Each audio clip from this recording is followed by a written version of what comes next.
మా దృష్టిలో వీళ్ళు నేరస్తులే.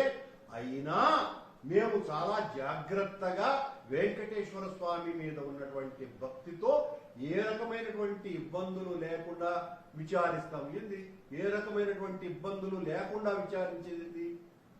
నేరస్తులైతే ఎవరినైనా కూడా తీవ్రంగా శిక్షించమనే కదా మేము మొదటి నుంచి అడుగుతున్నాం.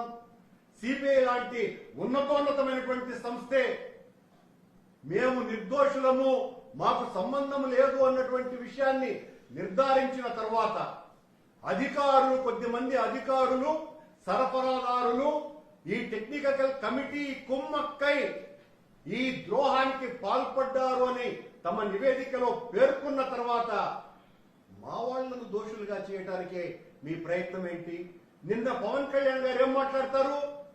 ఆయన గారి శాసనసభ ముఖ్య నాయకుల సమావేశంలో ఆవు కొవ్వు పంది కొవ్వు కలిసింది, మనం దీన్ని సమర్థవంతంగా తిప్పికొట్టలేకపోతున్నాము, ఏం నిద్రపోతున్నారా అని ఒక ఎంపీని, కాకినాడ ఎంపీని సాక్షాత్తు వాళ్ళ తమ్ముడు నాగబాబు గారిని ఉద్దేశించినారు అని చెప్పే పత్రికల్లో వస్తూ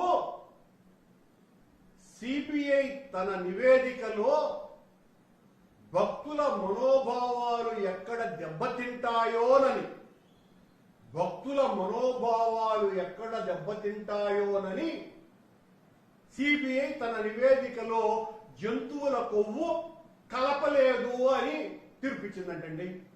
నివేదిక ఇచ్చిందట. మరి ఊరికే మాట వరుస మాట్లాడుతున్నాం.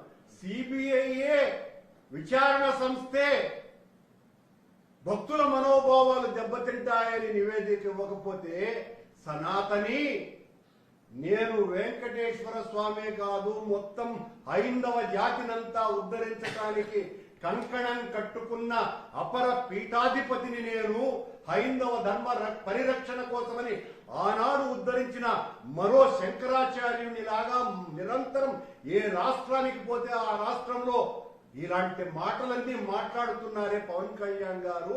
మీరెందుకు పంది కొవ్వు, ఆవు కొవ్వు, చేప నూనె కలిపింది అని చెబుతున్నారు స్వామి? ఓ పీఠాధిపతి వర్యా, ఒక అధికారే చెప్పలేదంటున్నారే.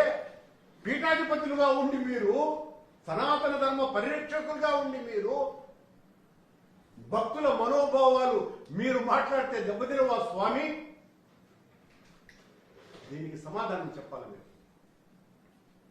మేము తప్పు చేయలేదు కాబట్టి ఇప్పటికీ ఛాలెంజ్ గా విసిరి మాట్లాడుతున్నాం.